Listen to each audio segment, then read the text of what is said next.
Intermediates, welcome to Storytime on Monday. Today's story is Go to Camp. The Berenstain Bears go to camp.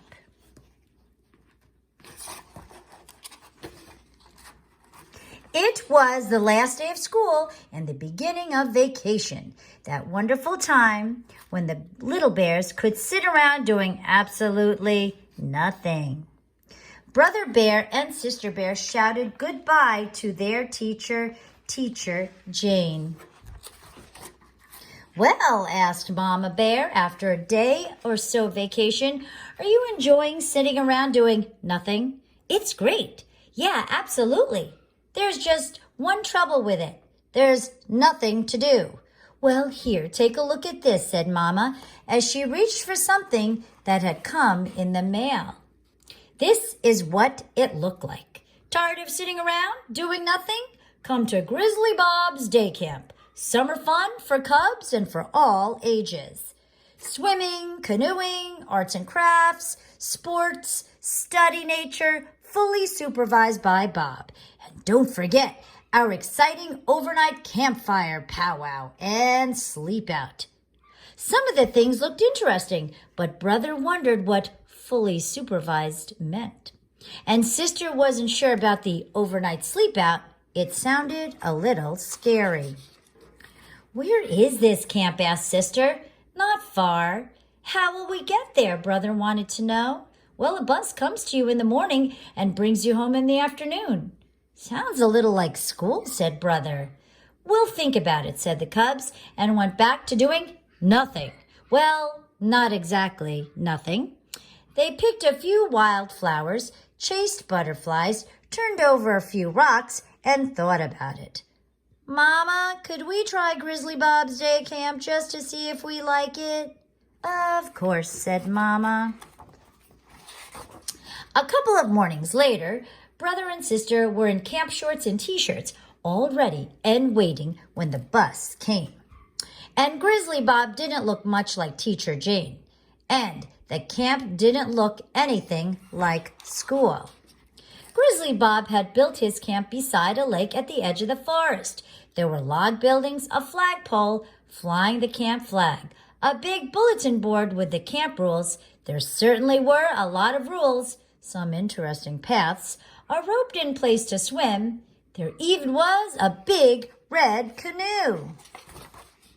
Bob had made napkins for the camp cubs. You're campmates now, so you better get to know each other.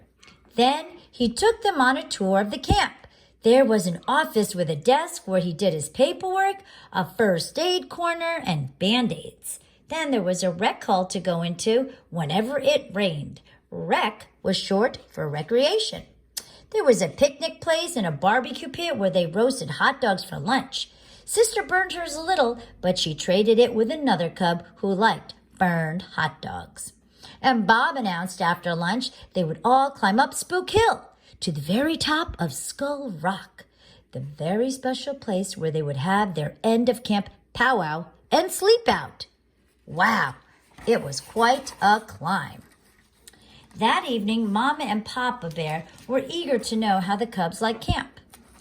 It was okay, said Brother, but they have a lot of rules.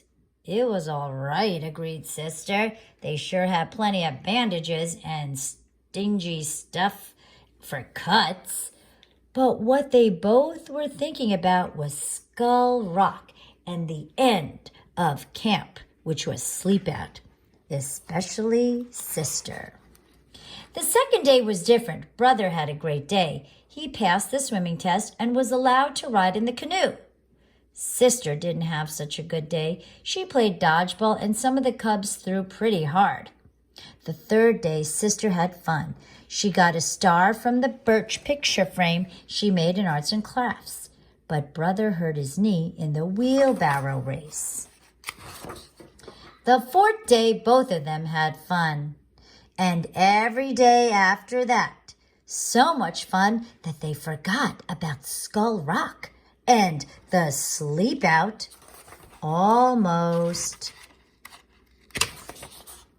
Papa found the sleeping bags and Mama had used on their honeymoon. And when the camp bus came that morning, brother and sister were ready. Well, sort of. The climb up Spook Hill wasn't hard this time, even with the backpacks. The cubs were strong and tough from their summer of camping. Tomorrow would be field day, the last day of camp, with their parents would come to watch the games and contests. It was just beginning to get dark when they reached Skull Rock. Grizzly Bob built a campfire, then he went into a small cave. When he came out, he was dressed in a beautiful Native American costume. Then the cubs sat in a semicircle and the powwow began.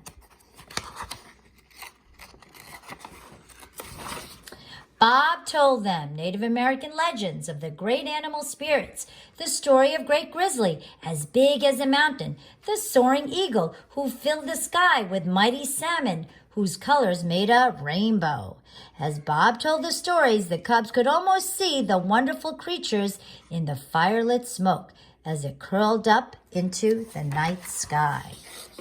And after the powwow, they had cocoa and honey bread.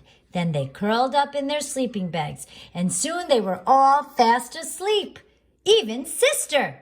The next day, brother and sister did very well in the field games and contests. Brother won a trophy for finishing second in the dash. Sister got medals for the dead bear's float and for her bead belt. It was almost the end of summer. School would be starting in a couple of weeks. Well, asked Papa, how did you like camp? It was great, said brother, hugging his trophy. It was great, agreed sister, wearing her medals proudly. But you know something? After Grizzly Bob's day camp, school will be like a vacation. Hope you enjoyed that story. See you tomorrow.